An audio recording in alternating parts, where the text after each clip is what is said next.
Welcome to my channel online study with Bhavesh. आज के इस वीडियो में हम बात करने वाले हैं आणविक कक्षक सिद्धांत के बारे में। तो चलिए स्टार्ट करते हैं। देखिए, आणविक कक्षक को सिद्धांत को पढ़ने से पहले जो हमारी VSEPR जो थ्योरी थी उसे आपको अच्छे से याद रखनी होगी। देखिए, वैसे पर थ्योरी में बहुत सारी कमियां थी। कौन कौन सी कमी थी यदि हम देखें तो पहली बात, ये स्थायित्व को नहीं बता रहा था। आपके किसी को नहीं बता रहा था स्थायित्व को। जैसे कि मैं आपको बता दिया, जैसे कि O2 माइनस O2 प्लस, इन तीनों में यदि मुझे बताना है कि कौन सबसे अधिक स्थायी है, कौन सबसे कम स्थायी है और क्यों स्थायी है, तो इसका कारण वैसे पर थ्योरी नहीं बता सकती। पहली कमी। दूसरी कमी इस वैसे पर थ्योरी की ये थी कि ये चुंबकीय व्यवहार को प्रकट नहीं कर पा रहा था, चुंबकीय व्यवहार को प्रदर्शित नहीं कर पा रहा था।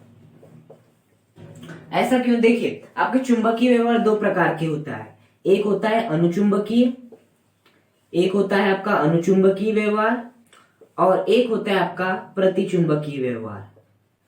एक होता है आपका प्रतिचुंबकीय व्यवहार। दो प्रकार के आपके चुंबकीय व्यवहार होते हैं। एक होता है आपका अनुचुंबकीय व्यवहार, दूसरा होता है प्रतिचुंबकीय प्रभाव। अनुचुंबकीय प्रभाव क्या होता है कि ऐसा प्रभाव जिसमें जो आपका जो अणु है वो चुंबकीय क्षेत्र की ओर आकर्षित होता है, वो क्या कहलाता है? अनुचुंबकीय व्यवहार। और प्रतिचुंबकीय प्रभाव क्या कहलाता है? जिसमें जो आपका अणु है वो चुंबकीय क्षेत्र से प्रतिकर्षित होता है। तो कौन सा अणु अनुचुंबकीय होगा, कौन सा अणु प्रतिचुंबकीय होगा, इसको भी स्पष्ट नहीं कर सकी वैसे पर थ्योरी। तो वैसे पर थ्योरी की दूसरी कमी ये थी। तीसरी कमी ये थी, जैसे कि आपका हाइड्रोजन और हाइड्रोजन के मध्य कितने बॉन्ड बनते हैं? आपके साधारणतः कितने बॉन्ड बनते हैं? एक बॉन्ड बनते हैं। हीलियम के मध्य कितने बॉन्ड बनते हैं? जैसे कि आपने देखे होंगे He2।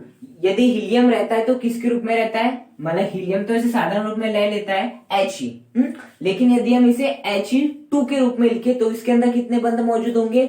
इसके अंदर जो बंध मौजूद होते हैं वो होते हैं 0 बंध मौजूद होते हैं। जो आपका He2 होता है उसके भीतर कितने बंध उपस्थित रहते हैं? 0 बंध उपस्थित रहते हैं। अब इसका कारण वैसे पर थ्योरी नहीं बता सकी, लेकिन आणविक कक्षक सिद्धांत ने आसानी से बता दिया। तो आपके वैसे पर थ्योरी की 3 कमियां थी। पहली कमी, स्थायित्व की व्याख्या नहीं कर पाए, कौन कितना स्थायी कौन कम स्थायी। दूसरा, चुंबकीय व्यवहार को प्रदर्शित नहीं कर पाए कि कौन अनुचुंबकीय कौन प्रतिचुंबकीय। और तीसरी कमी क्या थी कि ये जो हाइड्रोजन के मध्य एक बॉन्ड बनते हैं तो मालूम है, लेकिन हीलियम जब आपस में जुड़ रहे हैं, He2 बना रहे हैं, तो उनके मध्य 0 बंध क्यों बन रहे? मतलब बंध ही नहीं बन रहे। इसका कारण भी आपकी वैसे पर थ्योरी नहीं समझा सकी। तो एक नई थ्योरी आई आपकी, कौन सी? आणविक कक्षक सिद्धांत, जिसे हम क्या कहते हैं?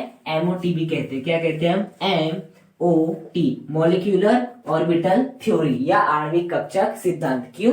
वैसे पर की कमियों को दूर करने के लिए। देखिए, आणविक कक्षक सिद्धांत की कुछ महत्वपूर्ण बातें, उन्हें हम बारी बारी से पढ़ते हैं। सबसे पहला, जो आणविक कक्षक सिद्धांत में कहा गया, आप सुनते जाइएगा। सबसे पहले ये कहा गया कि जैसे कि आपका एक परमाणु है। क्या है आपका परमाणु? जैसे कि मैं मान लेता हूं कौन सा परमाणु है? हाइड्रोजन परमाणु है। हाइड्रोजन परमाणु का इलेक्ट्रॉन विन्यास कितना होता है आपका? 1s1 होता है। कितना होता है? 1s1। अब मैं यदि 1s कक्षक बनाऊं तो कैसा बनता है आपका? इस प्रकार से बनता है और इसमें एक इलेक्ट्रॉन है। तो ये हो गया आपका हाइड्रोजन परमाणु का कक्षक। अर्थात कोई भी परमाणु हो उसका कोई ना कोई कक्षक होता है, तो उस कक्षक को कहते हैं हम परमाणविक कक्षक। जैसे हाइड्रोजन का एक कक्षक है 1s1। क्या है? एक कक्षक है 1s1। जैसे कि हीलियम की बात करें तो 1s2, ये उसका कक्षक हो गया। जैसे हम नाइट्रोजन की बात करें तो 1s2, 2s2 और आपका 2p3। तो इसके 3 कक्षक है, एक 1s है, एक 2s है, एक क्या है आपका 2p है। तो इसके 3 कक्षक है, मतलब कि प्रत्येक परमाणु के पास उनके कक्षक उपस्थित होते हैं जिनमें क्या रहते हैं? इलेक्ट्रॉन भरे रहते हैं। इन कक्षकों को क्या कहा जाता है? परमाणविक कक्षक। तो जिस प्रकार परमाणु में परमाणविक कक्षक होते हैं उसी प्रकार अणुओं में क्या होते हैं? आणविक कक्षक होते हैं। इस थ्योरी ने हमें ये बताया कि जिस प्रकार परमाणु में परमाणु कक्षक होते हैं, परमाणविक कक्षक होते हैं, उसी प्रकार अणुओं में आणविक कक्षक होते हैं। क्या होते हैं? अणुओं में आणविक कक्षक होते हैं।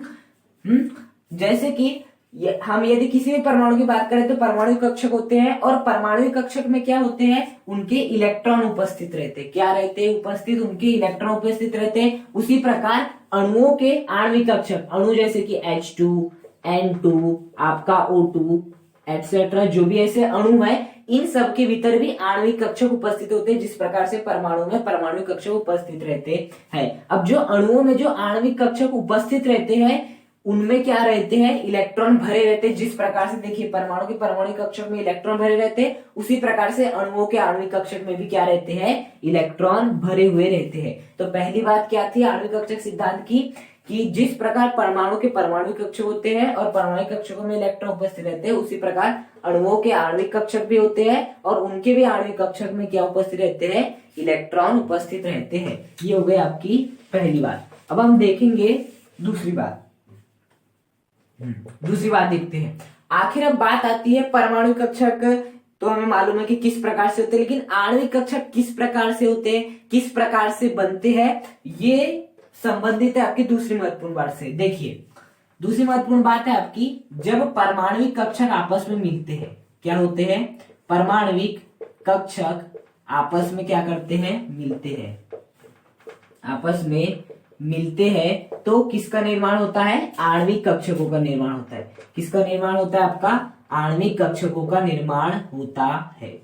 आणविक कक्षक बनते हैं। मतलब जब आपका एक परमाणु कक्षक दूसरे परमाणु कक्षक से आपस में सब मिलेगा तो किसका निर्माण होगा, आपका आणविक कक्षक का निर्माण होगा। आणविक कक्षक का निर्माण होगा। मतलब कि मैं ऐसा मान लेता हूं ये आपका एक परमाणु कक्षक है और ये आपका दूसरा परमाणु कक्षक है, और ये दोनों परमाणु कक्षक क्या करेंगे, आपस में जब मिलेंगे तो किसका निर्माण होगा, आपका आणविक कक्षक का निर्माण होगा। किसका निर्माण होगा, आपका आणविक कक्षक का निर्माण होगा। ये आपकी दूसरी बात, जब परमाणु कक्षक आपस में मिलते हैं तो आणविक कक्षकों का निर्माण होता है। अब देखिए जो आपके आणविक कक्षक का भी निर्माण होता है ना, वो दो प्रकार से होता है। आपका एक आणविक कक्षक बनता है और आपका दूसरा आणविक कक्षक बनता है। देखिए जैसे एक परमाणु कक्षक मिला, दूसरा परमाणु कक्षक मिला, ये जैसे मिलेंगे तो दो प्रकार के आपके आणविक कक्षक मिलते हैं। देखिए दो परमाणु कक्षक जुड़ रहे हैं आपके, तो दो ही क्या बनेंगे, नए आणविक कक्षक बनेंगे। यदि तीन परमाणु कक्षक आपस में जुड़ते हैं, जैसे कि यहाँ पर यदि मैं तीन परमाणु कक्षकों को आपस में जोड़ता तो मेरे पास तीन ही क्या मिलते, नए प्रकार के तीन आणविक कक्षक मिलते। लेकिन अभी मैं कितनों को जोड़ रहा हूं, दो परमाणु कक्षकों को जोड़ रहा हूं, तो मुझे दो ही प्रकार के नए आणविक कक्षक प्राप्त होंगे। अब देखते हैं वो कैसे। जैसे कि यदि आप एक परमाणु कक्षक और दूसरे परमाणु कक्षक को आपस में जोड़ते हैं तो आपको एक आणविक कक्षक मिलेगा और आपको दूसरा भी आणविक कक्षक मिलेगा। इस आणविक कक्षक की जो ऊर्जा होगी वो कैसी होगी, आपकी कम होगी। क्या होगी, ऊर्जा कम होगी, जबकि इसकी ऊर्जा क्या होगी, आपकी ज्यादा होगी। जबकि इसकी ऊर्जा कैसी होगी, आपकी ज्यादा होगी। जैसे कि मैं मान लेता हूं ये आपका एक परमाणु कक्षक दूसरा परमाणु कक्षक, ये आपस में जैसे मिलेंगे तो दो नए कक्षक बनेंगे। एक बनेगा ये वाला और एक बनेगा ये वाला। इसकी ऊर्जा होगी ज्यादा, इसकी ऊर्जा होगी आपकी कम। इसे हम नाम दे देते हैं, ये वाले कक्षक को प्रति आबंधन आणविक कक्षक। इसे हम क्या नाम दे देते हैं, प्रति आबंधन आणविक कक्षक। ये वाला जो आपका आणविक कक्षक है जिसकी ऊर्जा ज्यादा है उसे नाम दे देते हैं प्रति आबंधन आणविक कक्षक। और जिसकी ऊर्जा कम है इसे क्या नाम दे देते हैं हम, आबंधन आणविक कक्षक। इसे क्या नाम दे देते हैं हम, आबंधन आणविक कक्षक नाम दे देते हैं। तो जिसकी ऊर्जा ज्यादा होगी उसे प्रति आबंधन आणविक कक्षक, और जिसकी ऊर्जा कम होगी उसे क्या नाम देंगे, आबंधन आणविक कक्षक नाम देंगे। ओके।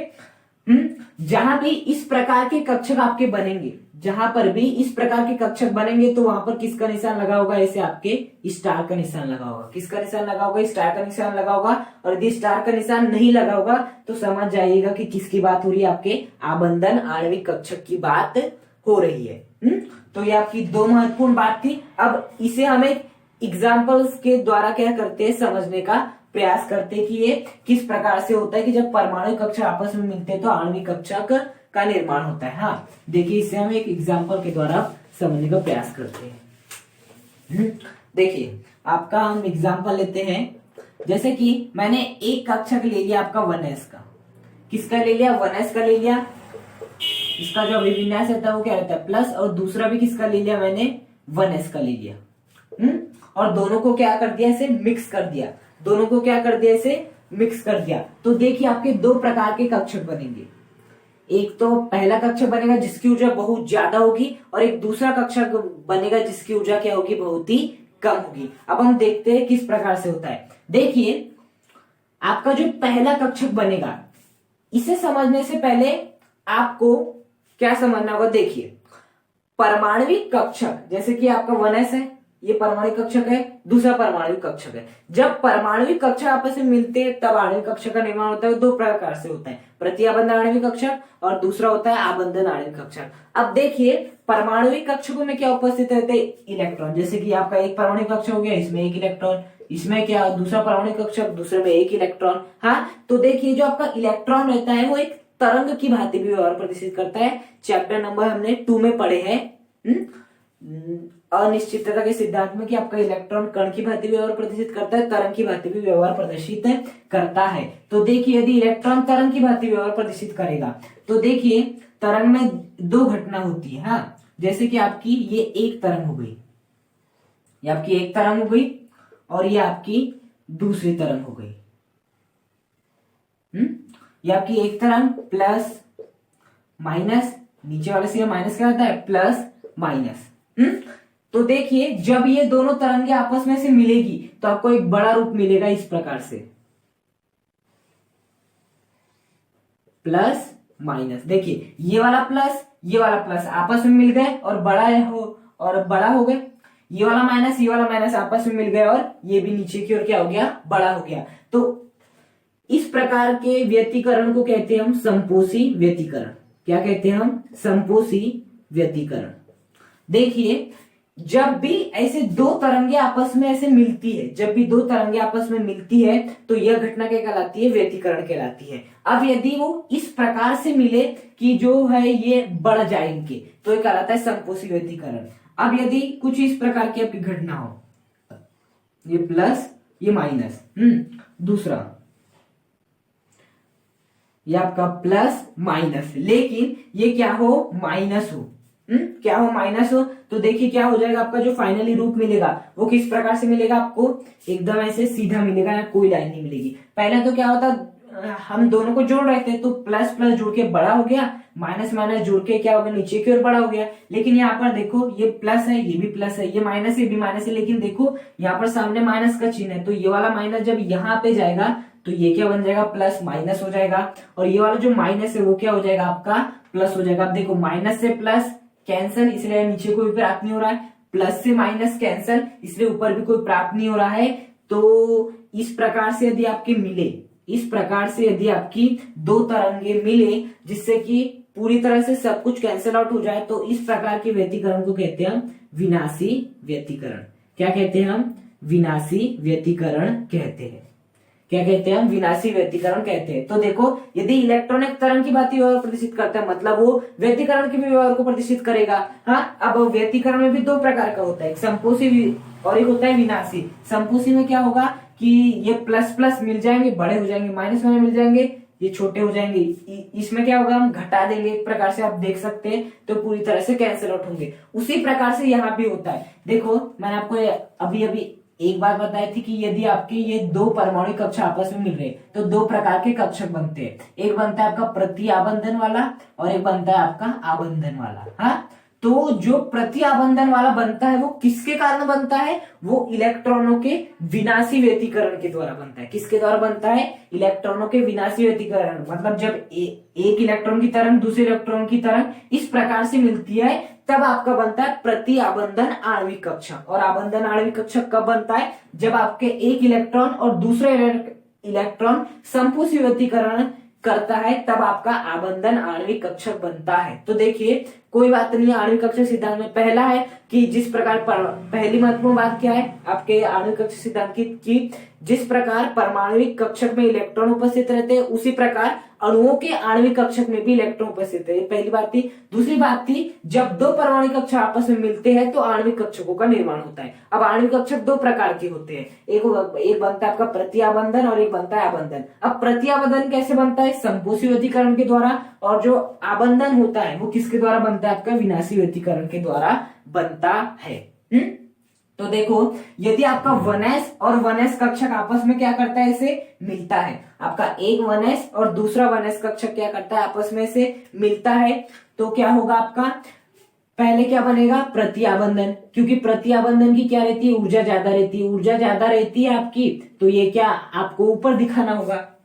और फिर क्या बनेगा? आपका आबंधन आणविक कक्षक बनेगा, क्योंकि हमेशा याद रखना यदि दो परमाणु कक्षक आपस में मिलते हैं तो दो प्रकार के आणविक कक्षक बनेंगे, एक बनेगा प्रतिआबंधन, एक बनेगा आबंधन। तो जो आपका प्रतिआबंधन है वो किस प्रकार से बनता है? जो आपका प्रतिआबंधन को समझने से पहले आप समझ लीजिए आबंधन। देखो, आबंधन आणविक कक्षक कब बनता है? जब संपोषी व्यतिकरण होता है। संपोषी व्यतिकरण में क्या होता है कि ये वाला प्लस से मिलकर बहुत बड़ा हो जाता है, ये वाला माइनस से मिलकर बहुत बड़ा हो जाता है। उसी प्रकार ये भी देखिए, ये भी प्लस के ऊपर गोला है, ये भी गोला है जिसके अंदर प्लस है। तो जब इनका हम संपोषी व्यतिकरण कराएंगे इन दोनों का, तो ये क्या बन जाएगा? एक बड़ा गोला बन जाएगा। क्या हो जाएगा? ये एक बड़ा गोला का निर्माण कर लेगा। क्या कर लेगा? एक ऐसे बड़े गोले का, ये छोटा गोला दोनों आपस में मिल जाएंगे, संपोषी व्यतिकरण कर लेंगे तो एक बड़े गोले का निर्माण हो जाएगा। और इसी बड़े गोले को बोलेंगे आपका पहला आणविक कक्षक। और ये आणविक कक्षक चूंकि किसके कारण बना है? आपके संपोषी व्यतिकरण के कारण बना है, इसलिए हम इसे कौन सा आणविक कक्षक कहेंगे? इसे हम कहेंगे आबंधन आणविक कक्षक। हाँ, तो हमेशा याद रखना आबंधन आणविक कक्षक कब बनेगा?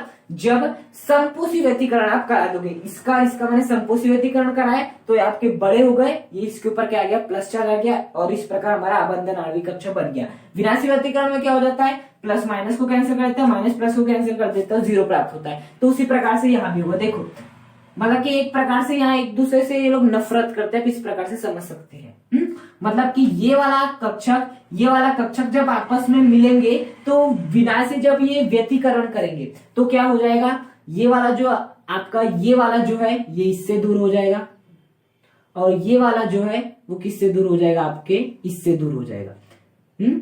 ये वाला जो है आपका इससे दूर हो जाएगा, और ये वाला आपका इससे दूर हो जाएगा, और इस प्रकार से व्यवस्थित हो जाएंगे। तो इस प्रकार का जो आपका आणविक कक्षक बनेगा उसे कहेंगे प्रतिआबंधन आणविक कक्षक। देखो, विनाशी व्यतिकरण में क्या होता है? ये एक दूसरे से नफरत करते हैं, प्लस ये माइनस बन जाता है, ये माइनस है तो प्लस बन जाता है, मतलब नफरत करते हैं। इसी प्रकार जैसे ये वाला और ये वाला कक्षक यदि संपोषी व्यतिकरण करेंगे तो जुड़ के आपस में बहुत बड़ा बन जाएगा, आबंधन आणविक कक्षक का निर्माण करेंगे। लेकिन यदि ये विनाशी व्यतिकरण के द्वारा मिलते तो एक दूसरे से क्या हो जाएंगे? दूर दूर हो जाएंगे। क्या हो जाएंगे? दूर दूर हो जाएंगे, और इस प्रकार प्रतिआबंधन आणविक कक्षक का निर्माण हो जाएगा। इनकी ऊर्जा क्या रहेगी? ज्यादा रहेगी, इनकी ऊर्जा कम रहेगी। इनके ऊपर क्या लगा रहता है? ऐसे स्टार का निशान, इनके ऊपर ऐसा कुछ नहीं लगा रहेगा। ओके, देखो आपका अब ये तो हो गया आपका क्या? प्रतिआबंधन आणविक कक्षक और आबंधन आणविक कक्षक। अब बात आती है डैश डैश लाइन क्या है। देखो, ये डैश डैश लाइन का मतलब है, देखो जैसे कि आपका एक कक्षक है, दूसरे कक्षक है, इसमें कोई ना कोई तो इलेक्ट्रॉन उपस्थित होगा, एक ना एक तो इलेक्ट्रॉन उपस्थित होगा। मतलब कि यहाँ भी इलेक्ट्रॉन उपस्थित होगा, यहाँ भी इलेक्ट्रॉन उपस्थित होगा। हाँ, लेकिन इसके बाहर के इलेक्ट्रॉन उपस्थित होगा? बिल्कुल नहीं। इसके बाहर क्या होगा? बिल्कुल नहीं। मतलब ये वाला जो ये लाइन है, ये एक ऐसा स्थान है जहां पर इलेक्ट्रॉन नहीं पाए जाते, क्योंकि इलेक्ट्रॉन केवल कक्षक में ही होंगे ना। तो इस लाइन को कहते हैं हम नोडल तल। क्या कहते हैं? नोडल तल। मतलब कि नोडल तल एक ऐसा तल होता है जहां पर इलेक्ट्रॉन नहीं पाए जाते हैं। ओके, तो इस प्रकार से हमने सीखा कि आपके किस प्रकार से परमाणु कक्षक आपस में मिलकर किसका निर्माण करते हैं? आणविक कक्षकों का निर्माण करते हैं। इसमें याद रखना, संपोषी व्यतिकरण जब भी होगा तो आबंधन संपोषी व्यतिकरण में दोनों जुड़ जाएंगे पूरी तरह से, और जब भी विनाशी व्यतिकरण होगा तो एक दूसरे से दूर हट जाएंगे दोनों कक्षक, प्रतिआबंधन आणविक कक्षक का निर्माण हो जाएगा। तो ये थी आपकी एनओटी अर्थात आणविक कक्षक सिद्धांत की कुछ महत्वपूर्ण बातें जिन्हें आपको क्या रखना है? ध्यान में रखना है। अब हम इसके जो आणविक कक्षक सिद्धांत के ऊपर परीक्षाओं में जो प्रश्न पूछे जाते हैं उसके ऊपर हम थोड़ी सी अब चर्चा कर लेते हैं। ओके, इसी प्रकार से अभी मैंने किसका समझा आपको, एस कक्षक का समझा। अभी तो मैंने एस कक्षक को काम में लिया, अब आप पी कक्षक को भी क्या ले सकते हैं, काम में ले सकते हैं। पी कक्षक को भी ऐसे ही करिएगा, ऐसे आसानी से हो जाएगा। ओके, देखिए अब हम लेते हैं आपका H2 अणु। क्या करते हैं, H2 अणु को क्या करते हैं, लेते हैं। H2 अणु को लेते हैं। ओके, तो सबसे पहले हमें क्या लिखना होगा, हाइड्रोजन का इलेक्ट्रॉनिक विन्यास। हाइड्रोजन का इलेक्ट्रॉनिक विन्यास कितना होता है आपका 1s1। दूसरे हाइड्रोजन का भी कितना होगा आपका 1s1 ही होगा। दूसरे का भी कितना होगा आपका 1s1 ही होगा। देखो अब जैसे ही ये वाला 1s और ये वाला 1s, देखो ये हो गया आपका 1s, ये भी क्या हो गया आपका 1s हो गया। इसमें भी एक इलेक्ट्रॉन, इसमें भी क्या है, एक इलेक्ट्रॉन है। अब जैसे ये वाला 1s कक्षक, ये वाला 1s कक्षक, एक परमाणु कक्षक दूसरा परमाणु कक्षक आपस में मिलेंगे तो आपके दो प्रकार के नए आणविक कक्षकों का निर्माण होगा। दो प्रकार के नए आणविक कक्षकों का निर्माण होगा।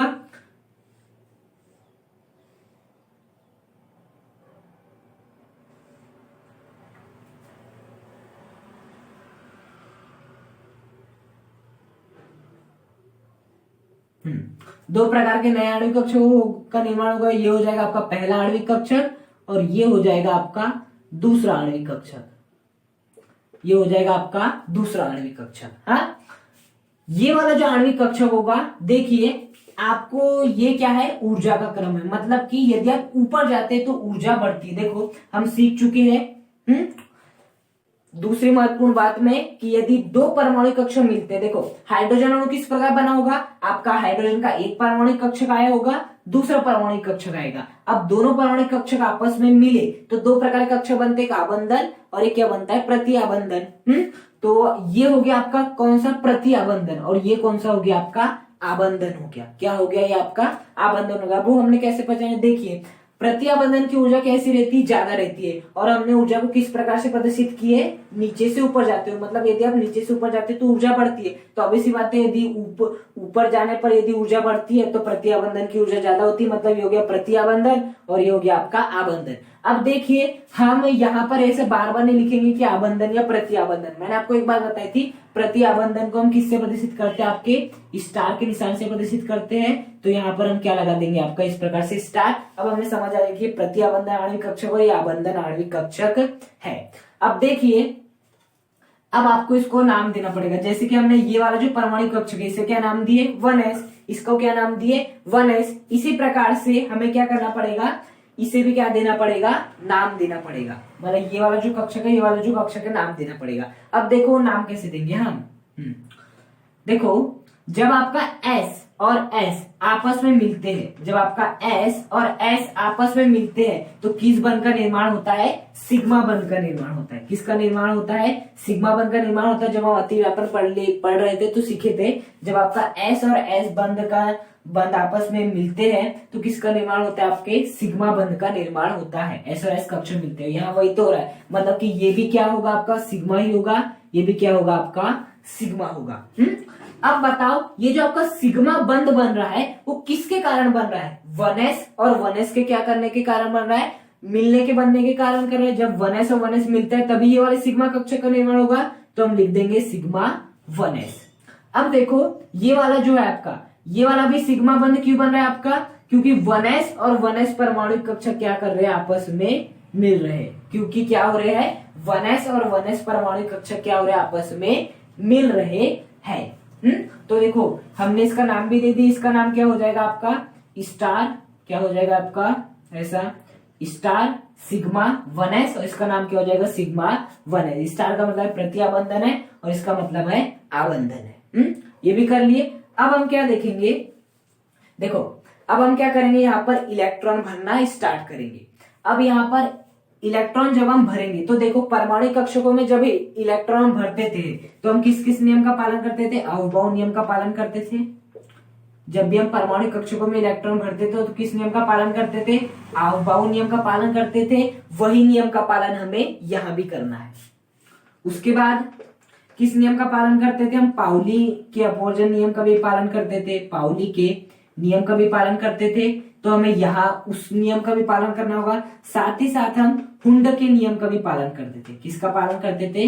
हुंड के नियम का भी पालन करते थे। जब हम परमाणु के परमाणु कक्षक में इलेक्ट्रॉन भरते थे तो हम तीनों नियम को पालन करते थे। तो यहाँ भी हमें पालन करना होगा। अहूम नियम क्या कहता है कि हमें इलेक्ट्रॉन सबसे पहले कहाँ भरना है? जिसकी ऊर्जा सबसे कम है। तो बताओ सबसे कम ऊर्जा किसकी है? ये वाले कक्षक की सबसे कम ऊर्जा है। तो यहाँ पर सबसे पहले इलेक्ट्रॉन भरेंगे हम, उसके बाद यहाँ पर भरेंगे। पाउली क्या कहता है कि किसी भी कक्षक में अधिकतम 2 ही इलेक्ट्रॉन आ सकते हैं। तो हमें भी ये जो आपके 2 आणविक कक्षक बनाए हैं इसमें भी हमें 2 ही इलेक्ट्रॉन रखना है, वो भी विपरीत चक्रण वाले। ऐसा नहीं कि हमने यहाँ रख दिए 2 इलेक्ट्रॉन एकदम सिंगल चक्रण वाले क्योंकि आणविक कक्षक है। नहीं नहीं, आणविक कक्षक है इसका मतलब ये नहीं कि हम अपनी मर्जी चला दे। यहाँ भी पाउली के नियम का ही पालन होगा। पाउली का नियम कहता है कि अधिकतम 2 ही इलेक्ट्रॉन आ सकते हैं और दोनों जो इलेक्ट्रॉन होंगे वो विपरीत चक्रण के होंगे। ऐसा नहीं होगा कि ये नहीं हम आणविक कक्षक है तो हम आणविक कक्षक है तो 4 इलेक्ट्रॉन भर देंगे हमारी मर्जी। नहीं, यहाँ भी हमें पाउली के नियम का पालन करना है कि एक कक्षक में अधिकतम 2 इलेक्ट्रॉन भर सकते हैं,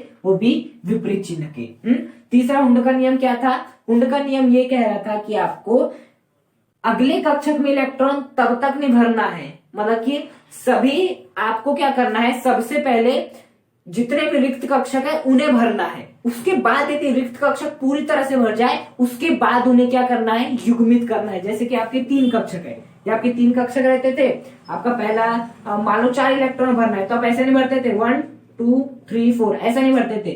हुंड का नियम क्या कहता है कि पहले आपको पूरे रिक्त कक्षक को भरना है 1 2 3, उसके बाद यदि रिक्त कक्षक खत्म हो गए और इलेक्ट्रॉन बच रहे तो फिर आपको क्या करना है? युग्मित कराना है। तो उन्हीं नियमों का यहाँ पर पालन होगा। तो इन 3 नियमों का यहाँ पर क्या होगा? आपका पालन होगा। देखिए यहाँ इन 3 नियमों का क्या होगा? आपका पालन होगा। अब या अणु किससे मिलके बने होते हैं आपके? सॉरी, जो आपके आणविक कक्षक मिलके होते हैं वो किससे मिलके बने होते हैं? ऑब्वियस सी बात है, परमाणुक कक्षकों से मिलके बनते हैं। अब यदि परमाणुक कक्षकों से मिलकर आणविक कक्षक बनते हैं जो 2 प्रकार के बने भी हैं, तो आणविक कक्षकों में भी वही इलेक्ट्रॉन होंगे जो कि परमाणुक कक्षकों में होंगे।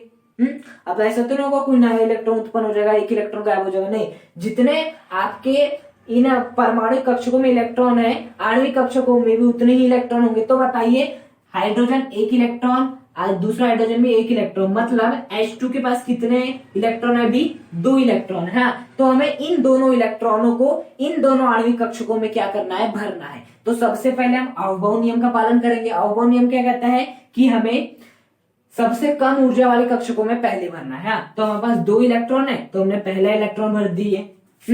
फिर हुंड का नियम क्या कहता है आपका? हुंड का नियम ये, फिर पाउली का नियम कहता है कि एक कक्षक में अधिकतम 2 इलेक्ट्रॉन भर सकते हैं। अभी तो हमने केवल 1 इलेक्ट्रॉन भरा है। फिर हुंड का नियम क्या कहता है कि आपको पहले रिक्त कक्षकों को पूरा भरना है। या तो केवल 1 ही रिक्त कक्षक था, यदि रिक्त कक्षक भर चुके हैं तो आप इनका युग्मन करा सकते हैं। तो देखो हम क्या करेंगे, अब 2 इलेक्ट्रॉन थे, 1 इलेक्ट्रॉन भर दिए। अब आपके पास रिक्त कक्षक है नहीं तो आप अब इसका क्या करा सकते हो? युग्मन भी करा सकते हो। क्या करा सकते हो? युग्मन भी आसानी से करा सकते हो। तो ये हो जाएगा आपका, इन दोनों इलेक्ट्रॉन को मैंने इस प्रकार से भर दिया। हमेशा याद रखिए, सबसे पहले जो कम ऊर्जा वाला कक्षक है उसको आपको पूरी तरह से भरना है। क्या करना है? पूरी तरह से भरना है। फिर ये आपको यहाँ पर जाना है। यदि इलेक्ट्रॉन हो तो, अब 2 ही इलेक्ट्रॉन थे, दोनों इलेक्ट्रॉन यहाँ भर दिए, इसके पास जगह ही नहीं मिली तो ये क्या रहेगा? सदैव ऐसा खाली पड़ा रहेगा। तो ये होता है आपका हाइड्रोजन के आणविक कक्षक। ये होता है पहला आणविक कक्षक, ये होता है आपका दूसरा आणविक कक्षक। ओके, देखिए ये बन गया हमारा। अब एक होता है आपका आबंध कोटि। आपको क्या निकालना रहता है? आबंध कोटि। आबंध कोटि हम सभी जानते हैं, चैप्टर नंबर 4 में इसी चैप्टर हमने पढ़े। आबंध कोटि क्या होता है? आबंध कोटि का मतलब होता है कि 2 परमाणु के मध्य बनने वाले बंध, मतलब कि आपका यदि एक H परमाणु है दूसरा H परमाणु, तो उनके मध्य यदि आबंध कोटि का मान 1 है, इसका मतलब क्या होगा कि उनके मध्य 1 बंध बनते हैं। यदि आबंध कोटि का मान 4 है, इसका मतलब इनके मध्य कितने बंध बनते हैं? 4 बंध बनते हैं। तो आबंध कोटि का मतलब क्या होता है कि परमाणु के मध्य बनने वाले बंधों की संख्या आबंध कोटि कहलाती है। तो अब हमें आबंध कोटि बताना है H2 अणु की, तो किस प्रकार से बता सकते हैं हम? देखिए, आबंध कोटि बताने के लिए एक फॉर्मूला होता है आपका NB minus NA divide by 2। अब बात आती है NB और NA क्या है। NB का मतलब याद रखना, NB का मतलब होता है जो आपका आपका क्या रहेगा, प्रति आबंधन आणविक कक्षक रहेगा। एनबी का मतलब क्या होता है, प्रति आबंधन आणविक कक्षक के इलेक्ट्रॉन। तो जो आपका एनबी का मतलब होगा वो क्या होगा, प्रति आबंधन आणविक कक्षक के इलेक्ट्रॉन। और जो आपका एनए होगा उसका क्या मतलब होगा, आबंधन आणविक कक्षक के इलेक्ट्रॉन। क्या हो जाएगा, आबंधन आणविक कक्षक इलेक्ट्रॉन। ये हो जाएगा। एनबी का मतलब होगा प्रति आबंधन आणविक कक्षक के इलेक्ट्रॉन और एनए का मतलब होगा आबंधन आणविक कक्षक के इलेक्ट्रॉन। अब देखिए एनबी मतलब प्रति आबंधन आणविक कक्षक। तो बताइए प्रति आबंधन आणविक कक्षक में जो इलेक्ट्रॉन है वो कितने आपके, 0 है। वो कितने आपके 0 है। वो कितने आपके 0 है। फिर लगाएंगे क्या, माइनस। अब देखिए आबंधन आणविक कक्षक में कितने कक्षक है आपके, मतलब जो आपका आबंधन आणविक कक्षक है उसमें कितने इलेक्ट्रॉन है आपके, ऑब्वियसली बात है 2 इलेक्ट्रॉन है। तो यहाँ हम क्या कर देंगे, यहाँ पर हम 2 लिख देंगे डिवाइड बाय 2।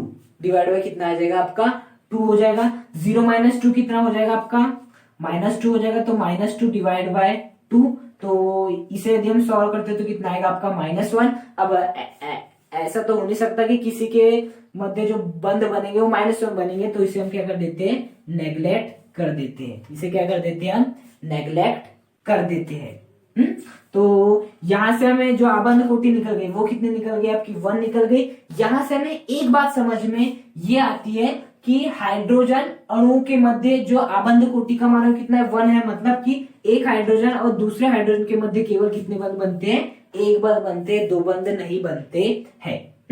अब देखिए इसने आबंध के बारे में बता दी कि कितने आबंध बनते हैं, उसका कारण बता दिया। दूसरा अब हमें बताना है कि इसकी सहायता से आप अनुचुंबकीय प्रतिचुंबकीय कैसे बता सकते हैं। देखिए वैसे बती हो रही है तो नहीं बताती कि चुंबकीय अनुचुंबकीय, ये कैसे बता सकते हैं। देखो अनुचुंबकीय वे होते हैं, अनुचुंबकीय वे होते हैं, अनुचुंबकीय वे होते हैं जिनमें कि क्या होता है, अयुग्मित इलेक्ट्रॉन होते हैं। जिसमें कैसे इलेक्ट्रॉन होते हैं, अयुग्मित इलेक्ट्रॉन होते हैं। और प्रतिचुंबकीय वे होते हैं, प्रतिचुंबकीय वे होते हैं जिनमें क्या रहता है, युग्मित इलेक्ट्रॉन रहते हैं। जिनमें कैसे इलेक्ट्रॉन रहते हैं आपके, युग्मित इलेक्ट्रॉन उपस्थित रहते हैं। तो देखिए यह जब हमने हाइड्रोजन का ऐसा आणविक कक्षक आरेख बनाया, इसे क्या कहते हैं, हाइड्रोजन का आणविक कक्षक आरेख। जब हमने इसको ऐसा बनाए तो यहाँ गौर कीजिएगा, यहाँ पर केवल आणविक कक्षकों में क्या कोई भी अयुग्मित इलेक्ट्रॉन है, बिल्कुल नहीं है। केवल एक ही युग्मित इलेक्ट्रॉन है। मतलब एक भी अयुग्मित इलेक्ट्रॉन नहीं, मतलब ये तो अनुचुंबकीय होगा नहीं। तो ये कैसा होगा आपका, प्रतिचुंबकीय। क्यों, क्योंकि ये क्या ऐसा है, इसमें केवल युग्मित इलेक्ट्रॉन है। तो हाइड्रोजन का जो अणु होता है वो कैसा होता है आपका, प्रतिचुंबकीय होता है। आबंध कोटि बता दी, प्रतिचुंबकीय भी बता दिए। अब देखिए अब बात आती है कि हम इलेक्ट्रॉनिक विन्यास कैसे लिखे। जैसे कि मुझे हाइड्रोजन का इलेक्ट्रॉनिक विन्यास लिखना तो 1s1 लिखता हूँ, नाइट्रोजन का लिखना है तो क्या लिखता हूँ, 1s2, 2s2, 2p3। इस प्रकार से क्या लिखता हूँ मैं, इलेक्ट्रॉनिक विन्यास लिखता हूँ। अब मुझे क्या करना है, अब मुझे लिखना है H2 अणु का इलेक्ट्रॉनिक विन्यास। तो उसे भी आप इसकी सहायता से आप लिख सकते हैं। वो कैसे लिखेंगे, देखिए वो हम कैसे लिखेंगे, हाइड्रोजन का आपका इलेक्ट्रॉनिक विन्यास। हाँ देखो आपको कैसा करना है, सिग्मा 1s लिखना है। सिग्मा 1s में कितने इलेक्ट्रॉन है, 2 इलेक्ट्रॉन है बस। फिर उसके बाद क्या है आपका स्टार सिग्मा 1s, इसके पास कितने इलेक्ट्रॉन है, 0 इलेक्ट्रॉन है। तो ये हो जाएगा आपका हाइड्रोजन अणु का इलेक्ट्रॉनिक विन्यास। तो हम आणविक कक्षक सिद्धांत की सहायता से क्या कर सकते हैं, सबसे पहले तो इनका आणविक कक्षक आरेख बना सकते हैं। आणविक कक्षक आरेख बनाने के लिए हाइड्रोजन का लिखिए, वाले जो भी परमाणु होती है उसका इलेक्ट्रॉनिक विन्यास लिखिए बराबर। फिर उनके कक्षक को बनाइए, कक्षक को आपस मिलाए तो 2 प्रकार के कक्षक बनेंगे। जिसकी ऊर्जा ज्यादा वो प्रतिआबंधन, जिसकी ऊर्जा कम वो आबंधन। फिर इलेक्ट्रॉन भरिए, इलेक्ट्रॉन को भरने के लिए पूरे नियमों का पालन कीजिए जो कि आप करते हैं, आवबाउ, पाउली और आपका हुंड के नियम का पालन कीजिए। भर दिए उसके बाद अब इसका नामकरण कीजिए, मतलब कि प्रति आबंधन मतलब स्टार वाला और ये बिना स्टार वाला, तो कर दीजिए स्टार। अब उसके बाद देखो जब आपका 1s है, जब ये आपस में मिलते हैं तो सिग्मा बंध का निर्माण बनता है। मतलब कि जब ये दोनों s कक्षक आपस में, मतलब कि जब ये दोनों s कक्षक आपस में मिले तब इन 2 आणविक कक्षकों का निर्माण हुआ है। इसलिए मतलब कि यहाँ पर कौन सा बंध बना होगा, सिग्मा बंध बना होगा। कौन सा बंध बना होगा, सिग्मा बंध। आपका यहाँ पर क्या होगा, बना होगा। अभी सिग्मा 1 किस कारण बना है, 1s कक्षा के मिलने के कारण बना है, इसलिए इसका नाम हो जाएगा सिग्मा 1s, इसका नाम हो जाएगा सिग्मा 1s, लेकिन इसका नाम होगा स्टार सिग्मा 1s। क्यों, इसे कई लोग ऐसा भी पढ़ते हैं सिग्मा स्टार 1s, ये भी पढ़ सकते हैं हम। कैसे पढ़ सकते हैं, सिग्मा स्टार 1s, दोनों की बात वही है आपकी। इस प्रकार से अब आपको क्या निकालनी, बना ली, ये हो गया आपका आणविक कक्षा कार्य। ऐसा ऊर्जा दिखाना मत भूलिएगा। हाँ, अब इसकी सहायता से हम क्या लिख सकते हैं, आपका इलेक्ट्रॉनिक विन्यास। इससे पहले क्या हम लोग इलेक्ट्रॉनिक विन्यास लिख सकते थे, बिल्कुल नहीं। इस थ्योरी ने आपको वो भी सिखा दिया, तो किस प्रकार से लिख सकते हैं, इसमें कितने इलेक्ट्रॉन है वो लिख दीजिए, इसमें कितने इलेक्ट्रॉन है वो लिख दीजिए, काम खत्म। उसके बाद ये अनुचुंबकीय प्रतिचुंबकीय, यदि अयुग्मित इलेक्ट्रॉन रहता एक भी तो अनुचुंबकीय बन जाता, लेकिन अभी कैसे केवल युग्मित इलेक्ट्रॉन है तो कैसा यौगिक है, प्रतिचुंबकीय, ये भी हमें बता दिया। फिर आबंध कोटि, मतलब इनके मध्य आबंधों की संख्या कितनी होगी उसे निकालना है, तो वो भी हम कैसे निकाल सकते हैं, इसकी सहायता से हम आसानी से निकाल सकते हैं।